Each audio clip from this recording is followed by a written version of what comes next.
So first I played EMF. Oh, you're unbelievable. And then I played KLF. And then I played a KMFDM. I don't know why. I ended up talking about that. Then this album randomly came out. And, you know, part of the reason I do this channel is, you know, I suffered through what you might be about to suffer. Or maybe you're in the throes of it. Mid-20s music death. You reach a certain point in your life and you decide that new music is trash. And so when these folks came out, I just missed it completely. I'd already started my family, or I'd already graduated college. I was holding on to Radiohead as being the only good band that could possibly exist, and thus I became the Rip Van Winkle and the Robert Van Winkle of music criticism, okay? To the point where, like, I didn't know, like, when I saw they were coming out with an album, I was excited, because that's part of why I do this channel. Part of it is to experience new music, right? And to be hip with the kids and to understand what the kids are up to, because the kids are always making the best music. It doesn't matter what time we live in, the kids are always making the best music, right? That's just how it is. And also part of it was just to share my knowledge and my wisdom and all that stuff, and talk about Simone de Beauvoir when I feel like it, and talk about Yasujiro Ozu if I feel like it, right? And then the other part is like to just help me catch up. You know, what did I miss when I was asleep? And there's this whole like pantheon of rockers that I just completely missed. I mean, I still to this moment don't know the difference between The Darkness and the Killers. Like, I think one of them is like ironic and then the other one isn't, but truly, if you put a gun to Toby's head and said, hey, that's my dog, by the way. He's sitting right there. He's chilling. He's sleeping. And you said, hey, you got to save this dog. Is this the Killers or the Darkness? I would have no idea. Much like the Killers and the Darkness, I just assumed that with a name like MGMT, I was thinking like KMFDM. I was thinking they might be some kind of super hard band. So, what did I get? Well, not that. Just for fun, you know? Like, this channel is so cool because I can now answer what I think this band is just based on this one album. And that might be off. And feel free to use the comment section to fill it up and tell me why their old stuff was better or why this is not representative. You know, let's think of some of the bands that I listened to for the first time on this channel. Of Montreal, The National, the 1975, the Arctic Monkeys, the Paramore, okay? All of these bands I've had the pleasure of only experiencing from 2018 on. So I think that gives me an interesting perspective, and I hope a valuable one, because I have a very open mind. I have a very sort of kind disposition towards artists, because I think too much time is spent trying to bring artists down, and they're just trying to make our lives better. I guess they're trying to make Skrilla, but they're also really just trying to make our lives better, right? They're not salespeople, right? They're trying to make something great. So by being an outsider to their music, maybe you'll appreciate this album more. Maybe if you've been a long-time fan and you think, this isn't as good because they used to use kazoos on all their albums, or all their stuff was electronic before, or they didn't use as many acoustic guitars, or they weren't always this soft, or they really did sound like the Killers. I don't know. So please tell me in the comments how they were better before. So I did do an initial listen. I don't do reactions on this channel. I do watch them, but it's sort of a guilty pleasure. You know, I prefer analysis and criticism if possible. Criticism and analysis if possible. But I did a reaction on my Patreon just so that people would see what I felt and what I thought listening. And what you will see is I was really surprised. I'm like, oh, are these guys British? I hear some like British accents. Oh my God, they are soft. Like, I thought they'd be, and I don't mean that as an insult. I mean, they're just like a soft band, a soft rock band. If they remind me of anything that I've listened to over the past couple of years, and this is guaranteed to annoy a lot of people, it reminded me the most spiritually, not so much auditorily, but reminded me the most of the 1975 in terms of this kind of lane that they're picking, which is like rock, but not like rockin'. They also reminded me strongly of a band from the 90s that I don't know if they're any good. They were called Soul Asylum. And again, it's not so much that they sound like them. It's more this kind of lane of like kind of soft rock that's not soft rock, but isn't rock either. Kind of in between those two things. And I'm now wondering, hey, maybe Soul Asylum was a good band after all. I don't know. I didn't like that one song, you know, run away, never come back, but maybe it was just overplayed. It turns out that these two artists met at Wesleyan, which is, if you're an East Coast guy like I am, that's kind of funny. You know, I went to a small liberal arts college in Massachusetts as well, not Wesleyan. I couldn't get into Wesleyan. I only got into the school I got into because my grandmother went there. That's a hard thing to admit, but an important thing to recognize when privileges exist. It's funny because it makes them sort of like a college rock band, but not at all the kind of college rock band that you think of. You know, this isn't like, I don't know, Hum. Okay, it's not like a college rock band with a bunch of dudes getting around, throwing beer bottles at each other and getting excited. The fact that it's two guys, and in that way, I think I really connect to this band in a sort of deep way. Even if I don't always connect with their music, as you'll see, some of this music I think is bad.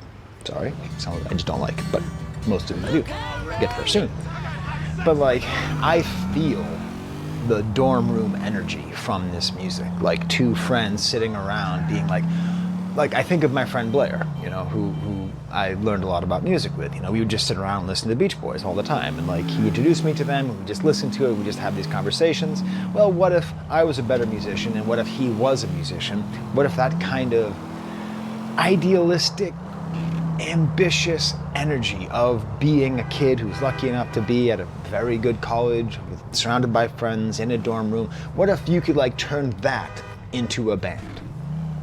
I don't think there's actually a lot of bands like that out there. So I'm sort of connected to them in that way, where like, had things gone differently, had I had more talent, this is true. I did spend one afternoon with my friend Lorenzo, who was a better musician than I was. He was in a punk band, Dr. Frog. They were pretty fun. I played bass for them once. Played Where Eagles Dare at Tufts University. Just one song. We did think about starting a Black Sabbath Run DMC cover band where I had like a drum machine and he played guitar. But that's as far as I got in terms of dorm room bands. So what is this album? How do I feel about it? It seems like okay, this is my general take on the album. It is has a great intro, very ambitious, interesting opening song. And then back to back to back stinkers. I mean, songs that like, if I didn't trust you, my viewers, so much, if I didn't know that for some reason, literally thousands of people care what I think about a band, it's weird to say, it sounds megalomaniacal, but it's true, you care, right? The songs 2, 3, and 4, I just do not like at all. But then, there's just 2 songs back to back, which are just awesome, awesome, awesome songs. And then the rest of the album, very strong. They vacillate between good and great. So that's kind of the way that I'm approaching this album. I'm surprised by how much acoustic guitar there is. So on this channel, I talk a lot about the death of rock and roll and the death of guitar music, because it's a real thing. But hey, this has got so much acoustic guitar. There seems to be this is the most acoustic guitar you can have in an album and still call it rock. Because if there's just one more note of acoustic guitar, I'm sorry, you're folk. You got folked. You're just folked. I'm surprised at how sweet it is, just how sweet the singing is. Very often it's quite Beach Boys-esque. Not so much they're trying to sound like Beach Boys. Well, sometimes I think they are, but I think the inspiration really comes through with the clarity and the sweetness of the voice and certain production choices, certain harmonies. And that's the final thing is the production. There's a fair amount of non-rock instrumentation, violins, horns, whatever, that are used quite sparingly, and I find that quite nice. And now that I'm thinking about it, the thing that appears to be connecting all these bands that I don't know is just that they're millennial bands. And I'm not a millennial. I'm Generation X, and I study Zoomer music, right? Like I mainly study Generation Z.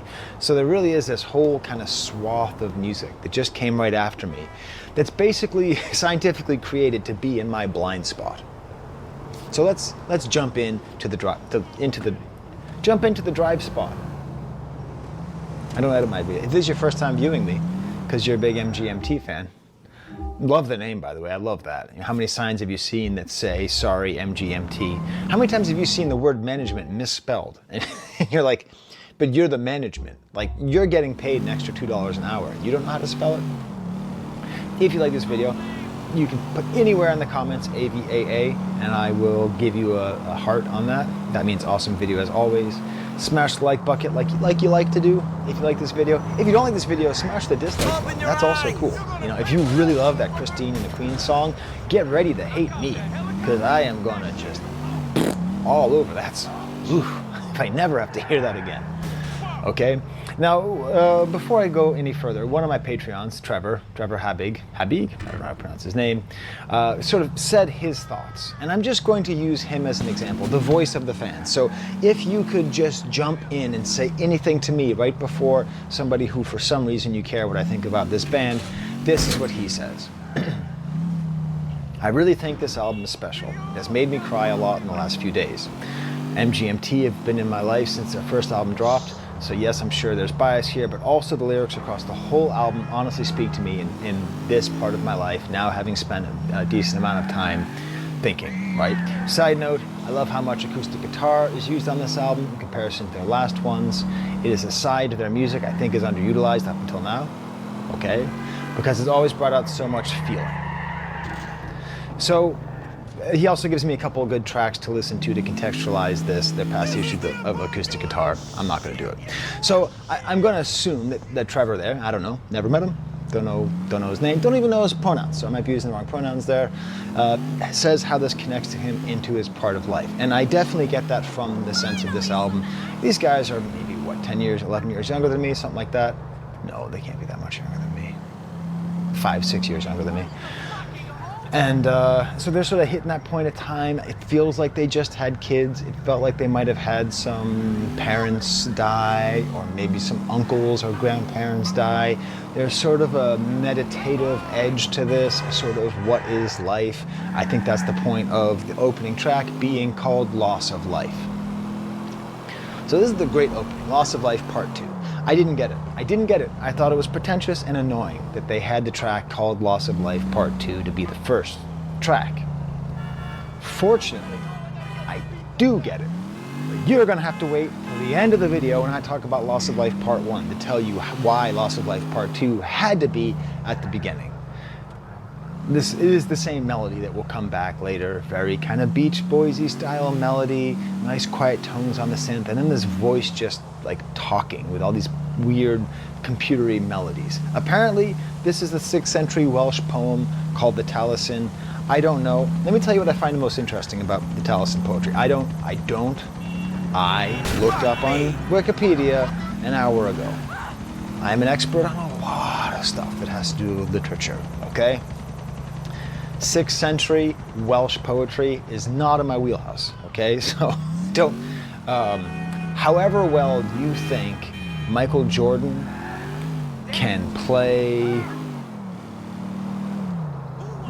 let's see, however well Michael Jordan can do at go-karting, you should think that's how good I am at discussing this. So I have the general tools of someone who can compete, right?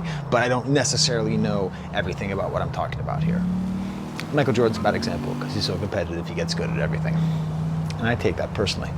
So what I find the most interesting about this poem and the way that it's used is when you look it up and you find out about this poem, a lot of what is attributed to the poem was written later in the style of the poem, which makes this poem, which itself is sort of very self-aggrandizing, but also very mysterious, like why milk is white and why ale is bitter. It has this sort of larger than life scope of these weird, like the weird sense of someone trying to figure out what is what and what is my place in the world.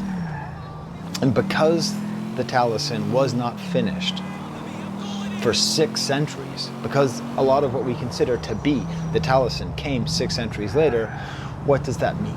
That means you can write the next verse of the Taliesin, should you wish. I don't even think you need to learn Old Welsh, which means, I think, we can assume that this whole album is supposed to be the next chapter of the Taliesin. That's the way I like to think about it. Then we get to the first, what I think is not a particularly great track, Mother Nature. I mean, the opening lyrics are interesting. You know, I put the groceries down on the front lawn and maybe the children just want recognition. That's kind of nice, you know, like it's an interesting image of children wanting your attention. I certainly know that when I'm sitting on the couch, looking up the Taliesin, writing up my notes, and my baby's next to me going, and like picking up her book and throwing it on my computer to get me to pay attention to her and not to MGMT.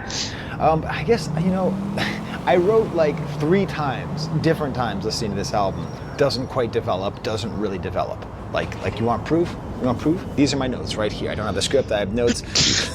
doesn't quite develop, doesn't really develop, doesn't quite go anywhere. There's like some harmonica there. It's like almost a guitar solo. I don't know. It's fine. I mean, when the band describes it themselves, they say that it's about the hero journey and one person trying to go on an adventure that the other person doesn't want to go on, which in that way, if I was more into the band, like if I knew the names of the guys in this band, is Ben the name of one of them? Probably. Anyways, I know they have like ridiculously multisyllabic last names. These 2 guys, red guy, blue guy, let's just call them that. That red guy wants to go and blue guy wants to stay home. So if I had a real investment into red guy and blue guy, I think blue guy's last name is like Bendwasser or something like that, then that's very cool because I would get that sense of like, oh, he's trying to get him to go back out again. Oh, those little scamps, are they going to make a great album? Then we get to Dancing in Babylon. Christine and the Queens. I don't know. I don't know them. I don't dislike them. I don't like them. It's a name I've heard. I just don't like this song. I mean, the voice is frail, and the third listen I liked it more than the first one, but I don't know. It sort of reminds me unfavorably of Stop Dragging My Heart Around, the duet between Grace Slick and Tom Petty. Not Grace Slick. What's her name? Yeah. Stop Dragging. Wait, I think it was not Grace Slick. Who was that? Not Lindsey Buckingham. Who's the one from Fleetwood Mac? Point is, oh boy. Now my brother watches watches my videos sometimes. You'll see him in the comments, so he'll correct me. It's just not a good. Stevie Nicks, thank you. Thank you, Ward. Help me out there. Talk about confusing. Stevie Nicks, Grace Slick. The names are too similar. I don't know. I don't mind the ending, how extra and sincere it is. Everyone, I want you to know that I love you. But it just really doesn't hit for me. And then the next song, People in the Streets, just the title is like, dear God, don't let this be a song where you're talking about normal people. As I said in my reaction video, Paul McCartney got away with it on Eleanor Rigby because the song was so good. But a song about like, wow, look at all the normal people out there, you know? Like, what do they think? You just go back to your rock star bed and just chill out. Just shut your rock star mouth. But to be fair, that's not really what the song is about. It's a little bit about that. I don't really like the fretless bass in the beginning. I don't really like the snapping sounds. I do like the enjambment of the lyrics. That's kind of nice. I like the acoustic guitar still. I like the solid drumming, okay? You won't learn from the people in the streets. I don't know, also like, I'm a big fan of Scott Aukerman and Comedy Bang Bang, and I feel like there's some song that he always quotes. It's like, people in the streets. Oh, is it Under Pressure? People in the street. Yeah, it's people in the streets. Is there a keytar on here? I don't know. It's these like songs that I don't like so much also have all these sort of like cliches in them. They're marching to the beat of a different drum. I think in an earlier song there was like lights on and no one's home. Going over their seats with a magnifier, the people in the streets aren't singing along because they're probably sick and they're probably tired. As the kids these days say, woof, which I think means it's not good. But I don't know. It might not mean that. Fortunately, we're through with the bad part of the album, okay? So we're done. We are smooth sailing. We made it through Stinkerville, and we're now into Banger City. Bubblegum Dog. This album, this rules. This song is great. Hey, tell me, MGMT fans, if I like MGMT because they are a great glam band. What other music can I listen to where they're making great glam music? Great sort of howling. So when I go to the gym, I watch movies on mute while I do my videos. ADD is a thing, okay? So that's what I do. And I was watching a very underrated movie, American Werewolf in Paris? With Julie Delpy? Interesting. I hadn't seen it before. So anyways, I had werewolves on the brain. There's kind of like a little wolf sound in the background, but what makes this glam is feels like T-Rex. It has these great semi-nonsense lyrics, a great kind of glaze on everything, great dynamics with the acoustic guitar and then later the electric guitar. It has this sort of anthemic feel. Bubblegum Dog, Tell Me What the Truth Is. What does that mean? I don't know. You can't stop the children of the revolution. It just really feels great. It's just a great, great, awesome song. And then the chorus gets full kind of David Bowie, but actually pre-glam Bowie. Like the worst era of David Bowie, which of course is the late 60s. I will take late 80s and early 90s Bowie over late 60s every day. Every day. It's still great music. Anyways. Kind of this harpsichord sound, sort of a 60s kind of harpsichord thing. There's these great sort of like imperious little moments, this great dynamism, and I just love it. I just love these lyrics. I felt hate towards the earthly world, but hate is a very strong word and it's finally catching up with me. Let me tell you a funny story about my mom. So I used to be obsessed with swears, and she didn't really care if I swore. I mean, she didn't like it. But she wouldn't ever let me say hate. Like never, never, never, never. I couldn't ever say the word hate because it was too strong of a word. One time I asked her, what's the worst swear? Because I thought it would be, because my brother Bart used to say fucking A all the time. So I actually asked him, is fucking B, is that a better swear? So I loved it. So I was asking my mom, I was driving to Belmont Center, right by the old Filene's. If you know Belmont, Massachusetts, you're right there with me. We're turning left and we're pulling into the parking lot that used to be there, but now it was a ridiculously too big fire station because no one ever votes against the fire department. Nobody ever votes against the fire department. They vote against the school system, but they don't vote against the fire department. Anyways, at the time we pull into park and I say, what's the worst swear? And she says, well, sins are worse than swears. And I got all excited. I said, awesome. What's the worst sin? She said, murder. I was like, no, come on. Anyways, hate's a very strong word. And I love that he's saying that. I love that he's singing that. And it's finally catching up with me. The years of plodding on in fear of the bubblegum dog. It's finally catching up to me. I don't know what the bubblegum dog is, but this speaks to the larger themes of the album of interconnection with sort of earthliness and meditations on death and life and transcendence. They all kind of go together. Okay? And then there's a full guitar solo, actual guitar solo, even sort of Queen style sounds in the back, and just like, I love these, it's just a great song. And then the next song's a great song, Nothing to Declare.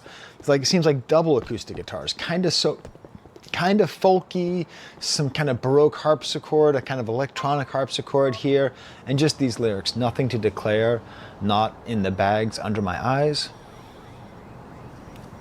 Question, is this lyric cheesy as hell? Affirmative. Second question, is this lyric awesome? Also affirmative. I guess because I generally have bags under my eyes. I can't really tell. Can you tell? I don't know. Boy, I look all like shiny. Anyways, I often have bags under my eyes. It is a weird indicator. If you're the kind of person who has bags under your eyes, often people will look at you and be like, oh, are you okay? It's like, yeah, it's just the way my face looks, But just the sentence it's a beautiful, and it develops really nicely. This nice kind of thumping drums, little almost George Harrison style guitar at a certain point. It's sort of gauzy and a nice shuffle. It's just a really nice song with an interesting lyric that's memorable, and it's great. And then we get to another song, which is not one of the best songs on the back half, but again, nowhere near the lows of 2, 3, and 4. I'm sorry, Christine and the Queen fans. Maybe they're great too. Hopefully they'll come out with an album and I'll review it. Because I don't know the difference between them and Florence and the Machine. I don't. There's Christine and the Queens, Florence and the Machine. They rhyme, woman, and something that rhymes with een. I don't know. It's real. And before you start laughing at me, if you did the same thing that I did, if when you turned 41, you decided to start a music channel, you'd be blown away by the things that you think you should know, but you don't. This song, okay, so if you ever have a guitar, you can tune it to be open tuning. And when you tune it to open tuning, it changes the way you write, because open tuning means when you play the strings just with nothing on them, it sounds like a chord. So the most common one is G. I think this might be in G tuning. So like instead of being like, it plays like, it plays like a nice little chord. And it ends up becoming that when you write in G tuning, it often leads to greater sense of resolution, because you always have resolution right there.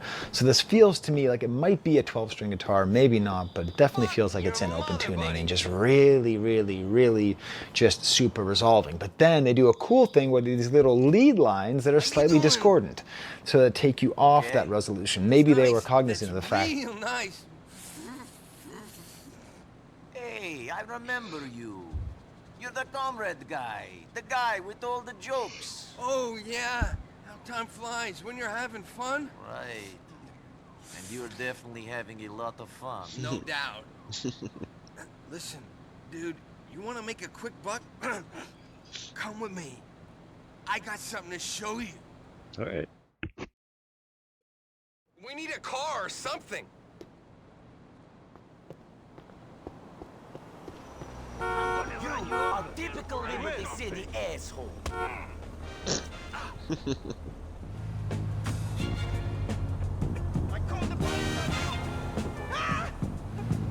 Take me over to Masterson Street.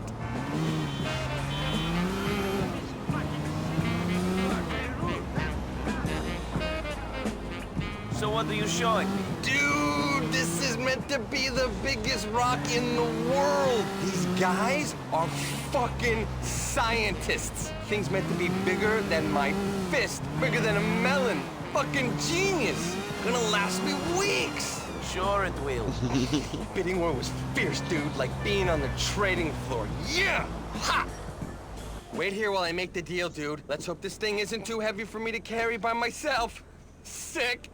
Yo, Mr. Bankerman. This is a real sound investment you're making. Good use of your assets and shit. Most def.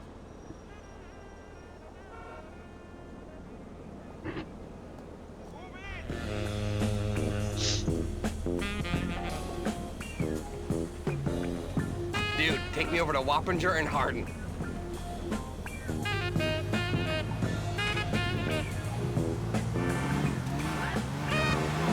Did you get it? Yeah, but this ain't no rock. It's a fucking boulder! This shit's gonna blast me to the moon! What's that film where that guy is on a mountain and he gets chased by that huge boulder? I don't know. Shit, dude, I should remember this. Anyway, that's how I'm gonna feel when this shit's chasing me around my head?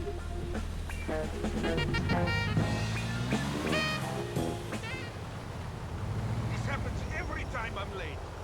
This your place? Yeah, sorta. No, it doesn't matter. Here's some dollar. Appreciate the ride.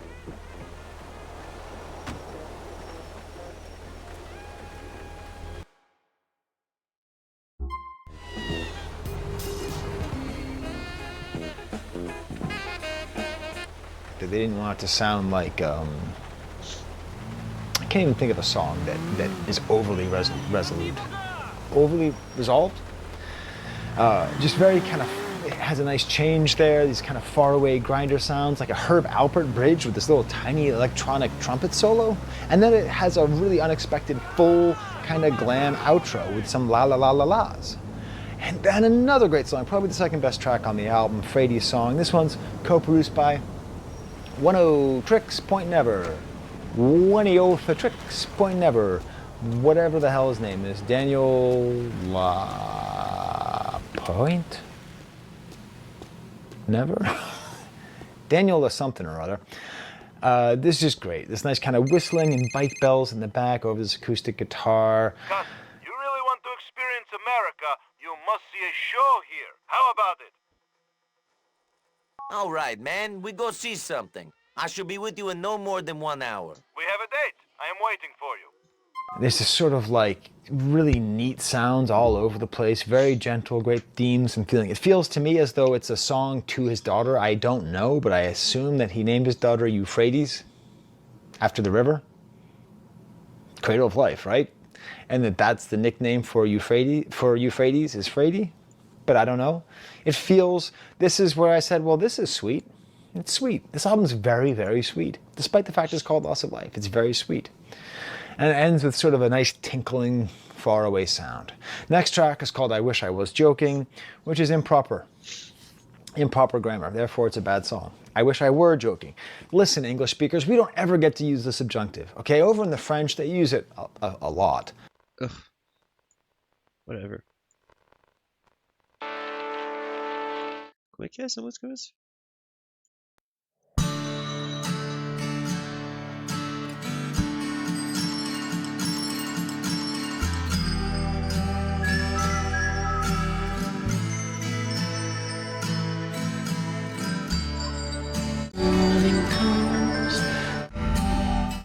Yeah, sounds good.